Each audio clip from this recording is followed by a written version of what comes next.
Ve biraz mantı açayım dedim.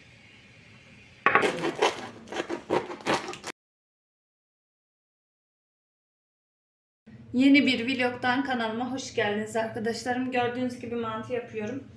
Yarın inşallah iftara misafirlerim var daha doğrusu. Böyle biraz mantı açayım dedim. Bir bezi yaptım. İkinci beziyi bitirmek üzereyim. Bir bezi daha yapsam yeter sanırım. Ramazan'dan önce yapıp buzluğa atsaydım iyi olurdu ama işte yapmamıştım işte. Şimdi bugün yapayım dedim, yarına rahatlık olur benim için.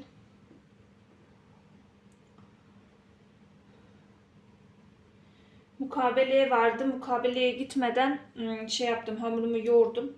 Kıymamı da hazırlamıştım, çıkartmıştım. Gelince hemen oturdum başına. Daha hiçbir işte yapmadım. Saat 2'ye geliyor arkadaşlar. Tabii mutfağım falan sahurdan toplamıştım ama eve bir süpürge falan tutmam lazım. Şunu bitireyim. Bir bezi daha yapayım. Ondan sonra akşam yemeğine falan bakacağım. Böyle aslında bir taraftan tatlıyı da bugünden mi yapsam diyorum. Hem dinlenince daha güzel olur. Sütlü bir tatlı yapacağım için. Öyle kararsızım, bakalım. Bir sahura kalk. Ondan sonra zaten uyuyamıyorum. Çok az bir zaman var. Hemen de uykuya dalamadığım için gece çocuklara kalkıyorum. 7:30 gibi. Ondan sonra bugün çocuklar gidince bir yattım, uyudum 2 saat daha da hiç iyi değilim yani. Sonradan yatınca da iyi olmuyorum, ben böyle sersem gibiyim.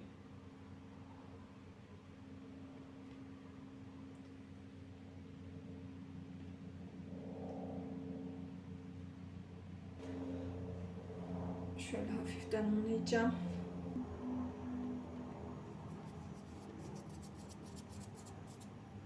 Bakın şöyle. Şimdi tepsiyi alayım. Ondan sonra bir bezi daha yapayım. Ondan sonra bu kadar yeter diye düşünüyorum. Bakın şurada da şöyle bu kadar var. Ortaya bir borcama yapsam yeter. Çok aşırı kalabalık olmayacağız zaten. Mantılarım hazır arkadaşlar. Şöyle 3 beziden bu kadar çıktı. Daha da 4 tane bezim var, biliyor musunuz? Hamuru çok yoğurmuşum. Kıymam da kaldı. Onu büyük ihtimal akşam yaparım. Akşama kalmasın, akşam yapmayayım dedim ama mecbur kaldı. Çok yapmışım. Yemek yedikten sonra insana bir ağırlık çöküyor. Böyle hiçbir şey yapasım gelmiyor ama mecburen yapacağız onu bugün. Şimdi akşam için yemeğimi hazırlamam lazım. Dediğim gibi evleri bir şöyle toparlamam lazım. Çok bir dağınıklığım yok ama şöyle etrafa bakayım yine de. Böyle bunu da buzdolabında tutayım dedim ama korktum geri yapışırsa birbirine diye, şimdi yarına kadar bekleyecek. Donduracağım yine de bunu. Şöyle üzerine bir poşet geçireyim. Bu şekilde buzluğa atacağım. Yani bilmiyorum aslında, buzdolabının altında tutsam bilmiyorum ki yapışır mı, yapışmaz mı. Ben yine de riske atmayayım. O şekilde hani ertesi güne hiç bekletmedim. Belki yapışır, ne olur ne olmaz. Böyle ilk menümüz hazır diyeyim. Yani sadece haşlaması, yoğurtlaması kaldı, sosu. Ertesi günden tekrar merhaba arkadaşlarım. Misafir hazırlığına bugünden devam ediyorum. Böyle kuru dolma yapacağım biraz. Patlıcan, biber çıkarttım. Biraz yaprak suya çıkarttım. Çok az çıkarttım. Maksat çeşit olsun. Şöyle önden biberlerimi bir haşlayacağım. Ondan sonra bu sırada iç harcımı hazırlayacağım. Çocukları da okula gönderdim. Sahurdan beri uyanığım. Sahurdan sonra asla uyuyamıyorum. Bunlar haşlansın, ben de o sırada iç harcını hazırlayayım. İçim hazır. Bakın şöyle güzel bir harç hazırladım. Soğanları biraz büyük doğramışım ama bir şey olmaz. Yaprağımı bir güzel yıkadım. İçim hazır. Şimdi ben bunları bir güzel sarayım arkadaşlar.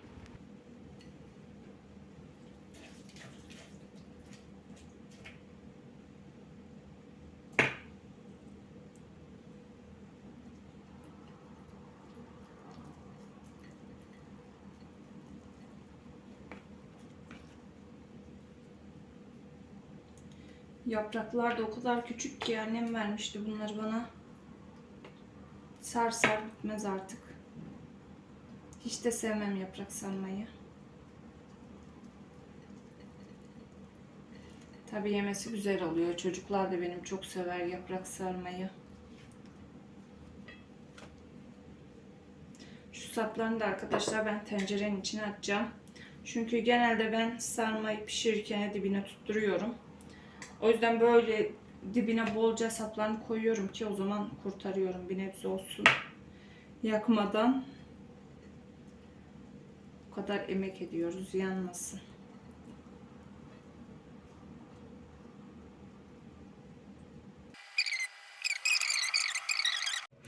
Dolmalarımı doldurdum arkadaşlar. Yaprağı alta koydum. Bir 3 sıra falan rahat çıktı yaprak. Şimdi bunu kenara alacağım. Saat 3 gibi falan ocağa koyarım. Ondan sonra biraz da dinlenince güzel olur. Şimdi tatlıya geçelim. Tatlı malzemelerimi hazırladım arkadaşlar. 4 tane yumurtam var. Şöyle bir çay bardağı toz şekerim, bir paket vanilim ve kabartma tozu var. Bir de un. Malzememiz bu kadar. Gelin pastası yapıyorum bu arada. Önden kekini yapayım. Ondan sonra muhallebisini hazırlayacağız. Şöyle önden yumurtayla, ay kıramadım ya. Tövbe yarabbim. Yumurtayla şekeri bir güzel çırpacağız önden.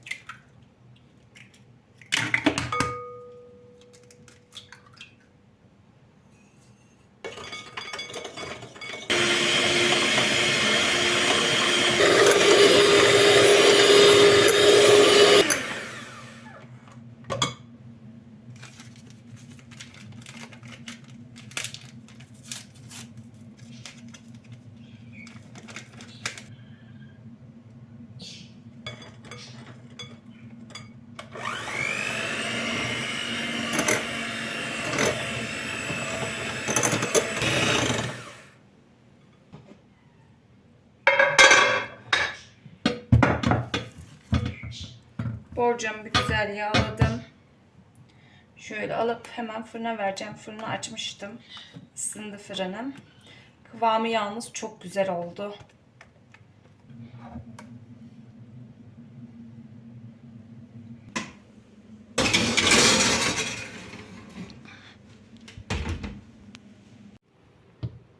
Evet, şöyle malzemelerimi yanıma aldım arkadaşlar. Muhallebisini yapalım. Bunun için 1 litre süt gerekiyor. 1 su bardağı toz şeker, 3 yemek kaşığı un, 2 yemek kaşığı da nişasta ekleyeceğim süte. Piştikten sonra devam ederiz.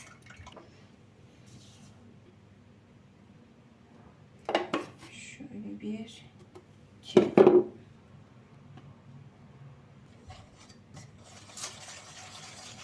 Güzelce karıştıralım. Ondan sonra ocağa alacağım.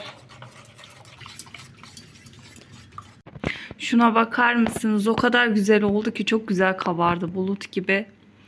Yalnız baktım altı kızarmamış. Biraz alta indireceğim de korkuyorum söner diye de fırın açınca. Çok güzel oldu. Kekimi fırından çıkarttım arkadaşlar. Bir tık sönme oldu ama yine de fena değil, güzel. Muhallebim de kaynadı. Şimdi altını kapatacağım. Kek soğusun, ondan sonra devam edelim. Mutfağı toplamadan önce dedim patatesleri de koyayım ocağa arkadaşlar. Bir taraftan haşlansın. Köftemi de yapayım.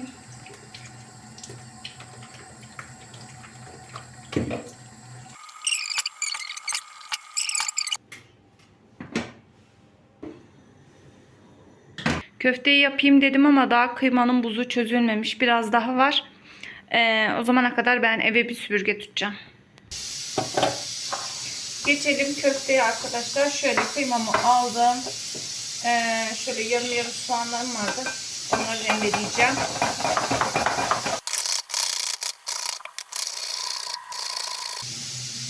Şöyle 3 diş de sarımsak ezelim içerisine. Oho. Gözümü yaptı. Suyu gözüme kaçtı.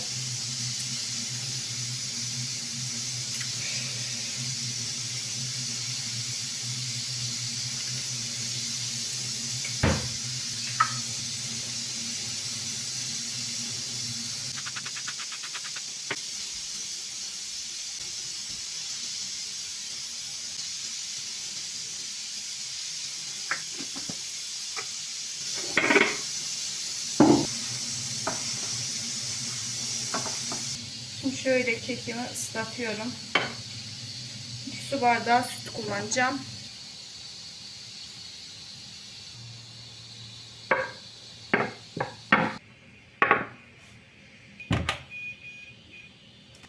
Tek sütünü çekerken muhallebiyle devam edelim.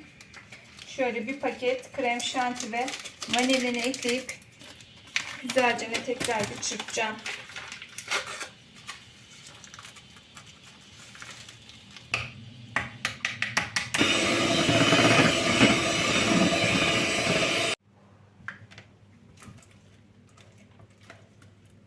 Evet, kremam da hazır. Bu arada ben bu kekin üzerine 1 su bardağı süt daha ekledim arkadaşlar.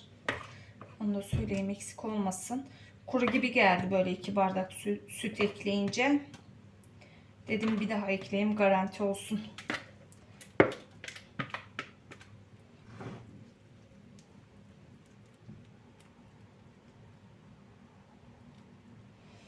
Bunu aslında dün yapacaktım da mantıyı yapınca böyle bir de yemekten sonra bir ağırlık çöküyor insanın üzerine. O yüzden geri yapmadım. Aslında niyetim dün akşam yapmaktı bunu. Dinlenince çünkü bu tarz tatlılar daha güzel oluyor. Neyse, artık daha iftara çok var zaten. Yine dinlenir. Üzerine de bolca Hindistan cevizi serpelim.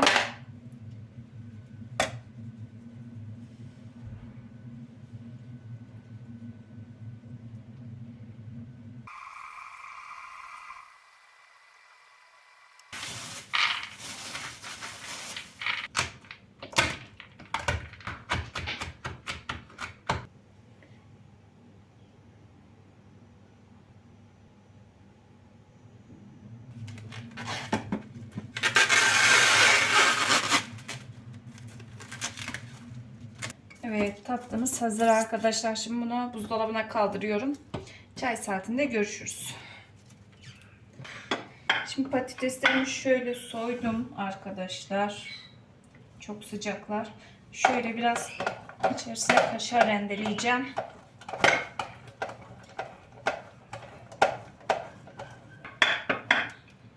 Şöyle tereyağını da ekleyelim. Biraz da karabiber ekleyeceğim.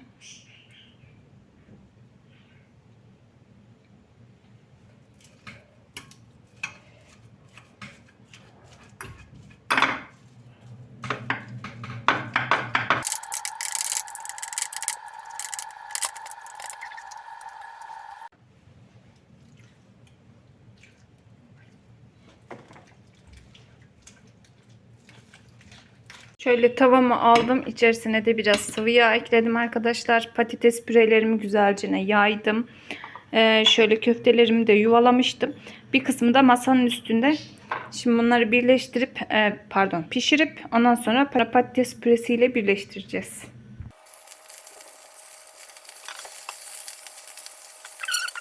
Dağıtırım. Köftelerim kızardı. Şöyle tabağıma alacağım. Diğerlerini ekleyeceğim arkadaşlar. Yalnız benim köfteler bayağı bir yumuşak oldu. Galeta unumu az koydum. Ne yaptım bilmiyorum ki. Dağılacak diye korktum yani de çok şükür. O kadar dağılmadı.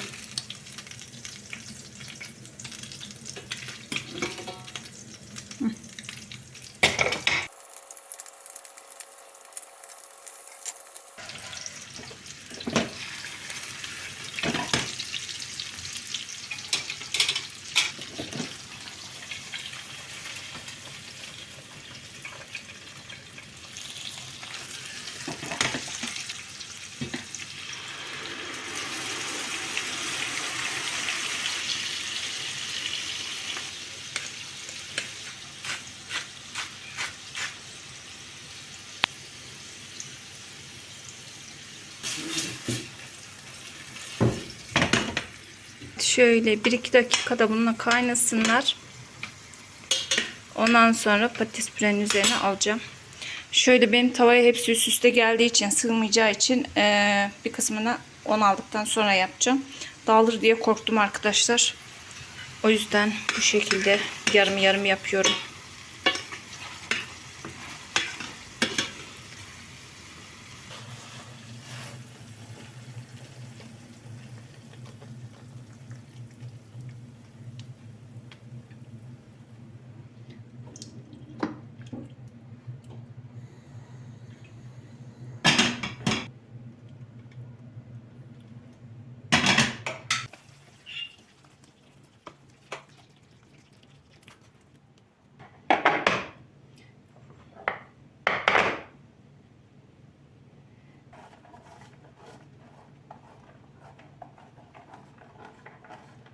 Yemeğim hazır arkadaşlar.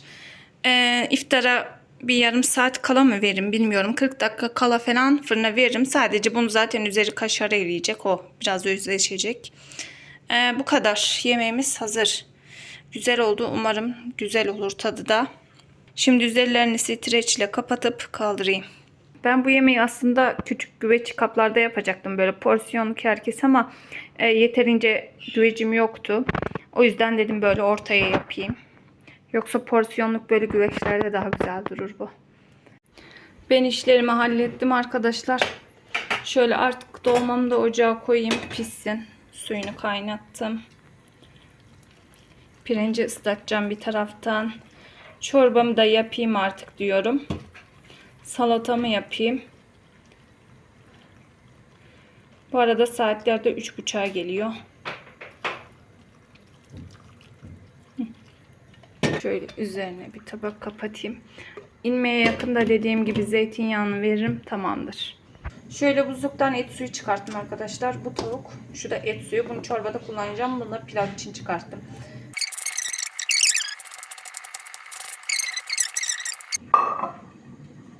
Şu ocağımı falan da sildim artık. Yemeklerin çoğu bitince böyle temizliyorum. Mis gibi oluyor.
Salatam da hazır arkadaşlar. Sadece şu havucun üstüne biraz zeytinyağı gezdireceğim.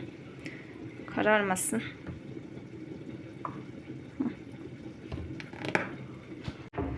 Şöyle ağzını kapatayım. Kenarda dursun. Dolma hala pişiyor. Çorbama bakalım. Bu da pişsin. Blender'dan geçireceğim. Çok mu yapmışım ya? Kaç kişi olacağız? Büyük yetişkin olarak 3, 5, 7, 9, 10, 11. Benim Ayşe'yi de sayarsan 12, Efe ile 13. 2 tane de ondan küçük çocuk var. Yani toplam olarak 15 kişiyiz arkadaşlar. Neyse artık kalırsa yarına yemek yapmam. Yarın yenir yine. Ben soframı kurmaya başlayacağım artık. Yaklaşık 13, 14, 15 kişi olacağız dediğim gibi. Benim masam 6 kişilik, sığmayacağımız için mutfaktaki bu masayı da getirip eşim gelince şöyle şuraya koydurtacağım. Masayı uzatacağız yani. Öyle bir çözüm buldum mecburen.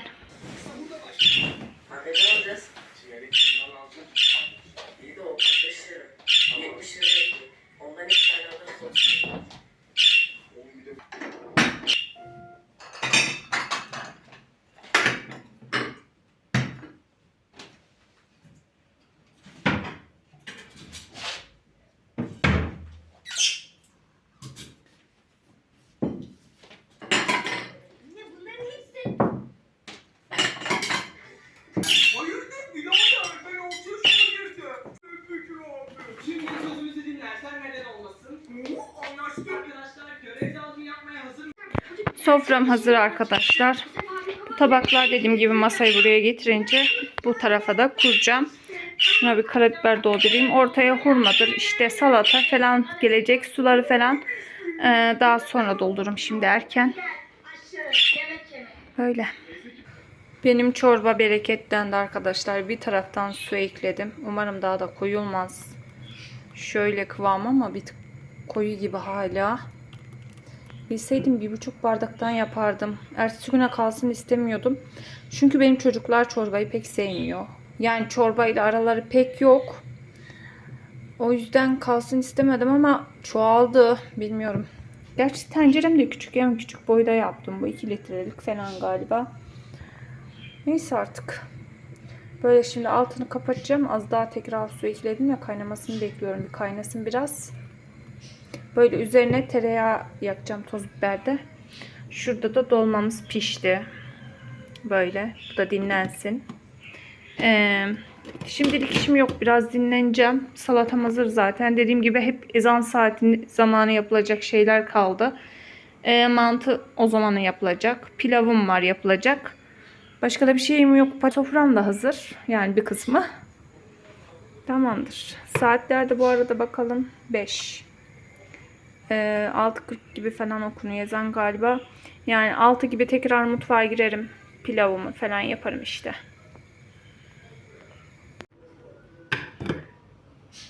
Hava soğudu ve aşağısı.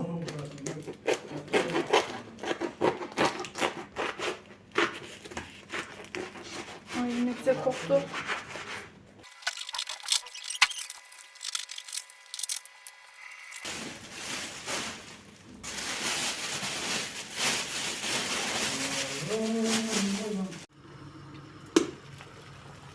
Mantı suyunu koymuştum ocağa. Şöyle biraz tuz atayım. Artık yavaş yavaş haşlayayım. Çünkü saat 6 oldu. Anca soğur falan. Şöyle bakın, ben de bunları böyle poşete koydum. Minnacık yapmışım ama beni bayağı bir uğraştırdı.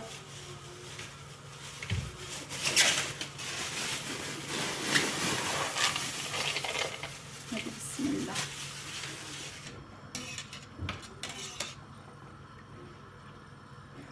Çok karıştırmayacağım, bir kaynasın. Buraya da böyle şunu, nedir onu, çorba için hazırladım. Bu da mantı için. Sosunu yapacağım hatta şimdi.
Evet, şöyle sizleri karşılayayım mutfağımla. Misafirlerim gitti arkadaşlar. Güzel yedik, içtik. Çayımızı içtik. Bir makine çalışıyor. Bulaşıkları halletmiştik. Şurada elde yıkadığım tenceredir, borcamdır, büyük şeyler vardı makineye sığmayan. Onları yerleştirdim. Şöyle çay bulaşığı, tatlı bulaşığı duruyor. Makine yıkansın, ondan sonra makineye koyacağım. Çünkü bayağı bardak falan çok fazla. Yine orada da var masanın üzerinde. Yarına da yemek yapmam, bunlar bize yeter. Şöyle çorbamdan kaldı. Biraz dolma var, pilav var. Az bir patates püresi kaldı. Öyle, onlar bize yeter. Yarın yemek derdim yok. Şöyle mercimeğin üzerine tereyağı eritmiştim. Toz biberle. Unutmuşum. Köşede kalmış. Hazırlamıştım da. Son dakika işte, ne yaparsanız yapın bir panik oluyor ya. Sofrayı geç kuracağım diye panik yapıyoruz. Unutmuşum burada. Neyse artık içildi. Böyle ben şimdi buraları toplayayım bir güzel. Yorulmuşum da, bacaklarım ağrıyor. Şuraları halledeyim, ondan sonra uzanacağım. Artık burada sizlere de vedamı yapayım. Umarım keyifle izlemişsinizdir. Başka videolarda görüşmek üzere. Hoşça kalın.